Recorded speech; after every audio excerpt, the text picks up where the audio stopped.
would you please rise in honor of the bride?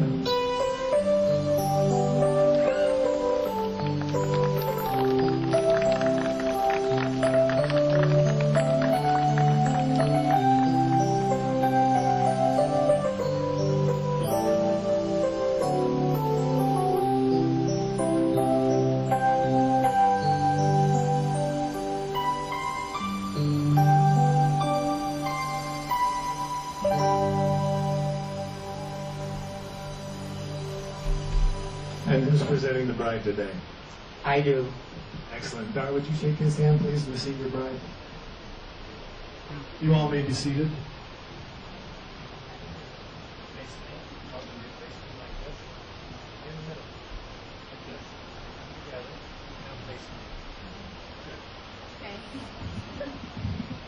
We're here to witness the renewal of Phil and Dar.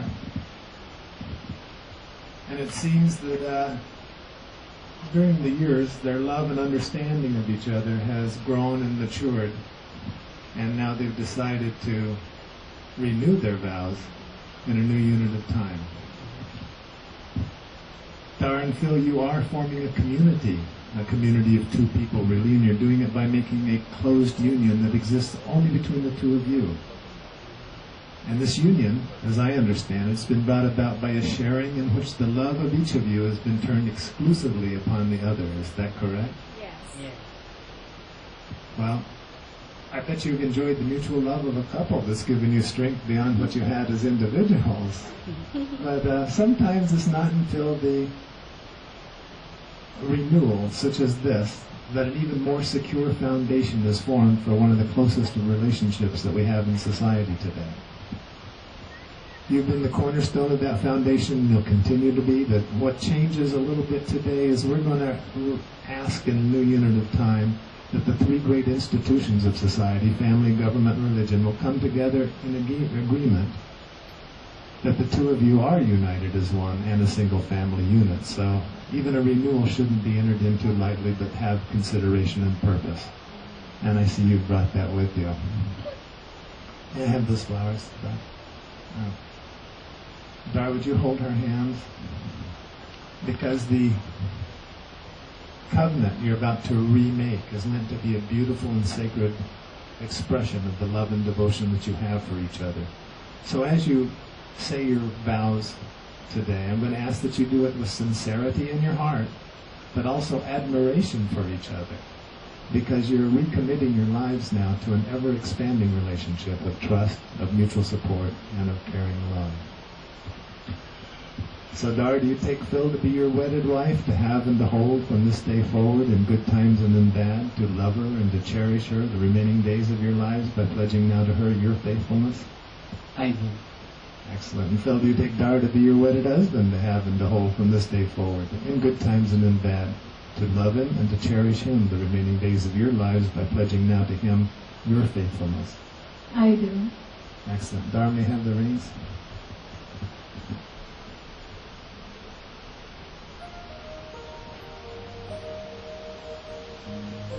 Well, you've chosen these rings as symbols, really, of your love and devotion.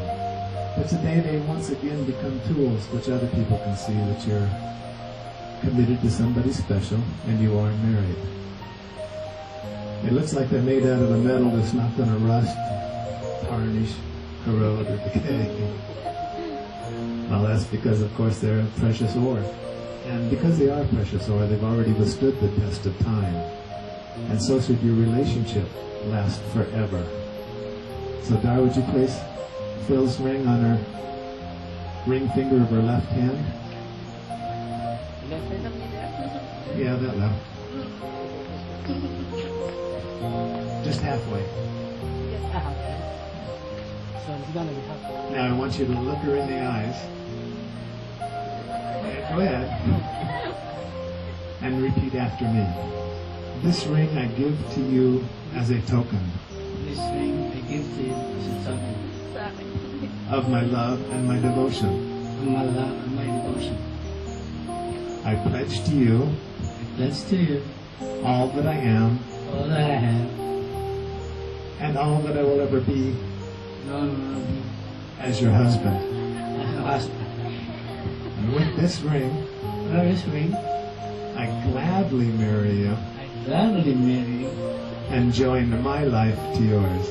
join my life to yours. Excellent. Place it all the way on her fingernail. Okay, Phil, take Dara's ring, place it halfway on his left ring finger. Now you look him in the eyes and repeat after me. This ring I give to you as a token This ring I give to you as a token of my love of my love and my devotion. and my devotion. I pledge to you I pledge to you all that I am, all that I am, and as your wife, and as your wife, all that I will ever be. all that I will ever be. And with this ring, And with this ring, I gladly marry you I gladly marry you and join my life to yours. and join my life to yours. Place it all the way on this finger.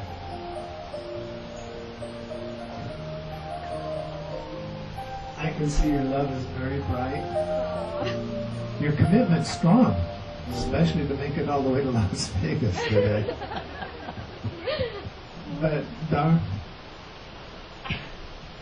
and Phil, as you were saying your vows, sometimes it would seem like you would meet each other in the silent place between the words. You know, you would just connect. Is that right? Yes. Yeah. Well, that type of a connection makes me think of somebody in the 13th century, way back then. And he wrote a letter to his wife, and he says, "The minute that I heard my first love story ever, I started looking for you." Not knowing how blind that is, because true lovers, they don't find one another one day. They don't meet up. They're in each other all along. And that seemed the type of connection that was being made every now and then. We know that two is greater than one, right? We've heard that over the years. And I think he had trouble telling the boys about it back then because he had to tell them why. Otherwise they would have said, hip hip hurrah, you're right, and we would have never heard the story.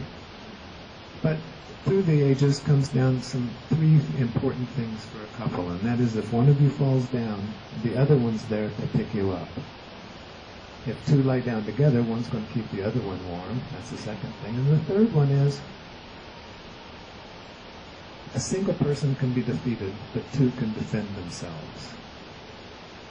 And I think really the next line is really the important one. It said the cord of three strands is not easily broken. And I think in life there's a lot of couples that have two-stranded relationships because they statistically says they go apart pretty easily. You haven't.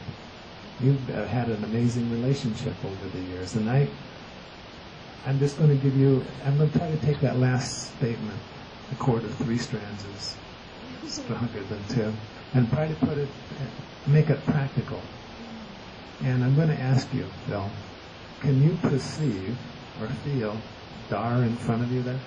Yes. And Dar, you can perceive her? Of course. All right. And I know what happens when you do it at the same time, right? There's a boom, boom, boom.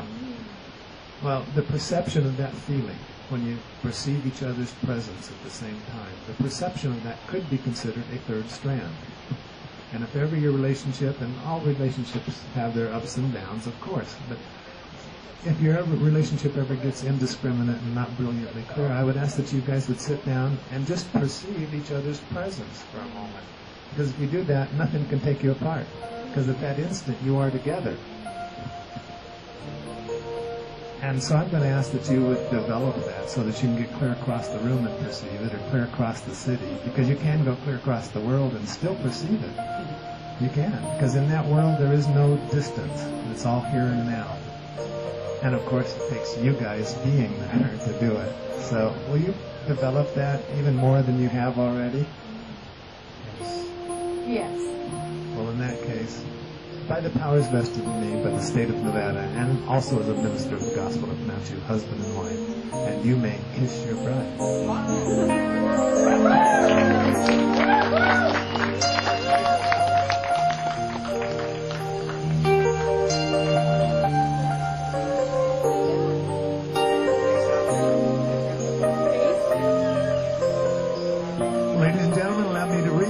introduce to you Mr. and Mrs. Coaching.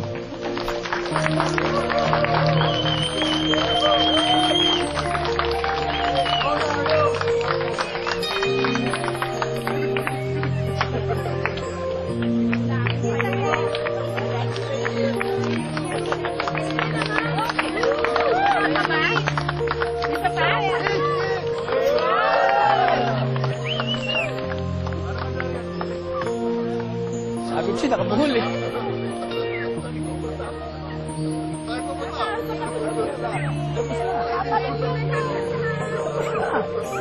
Ayan na.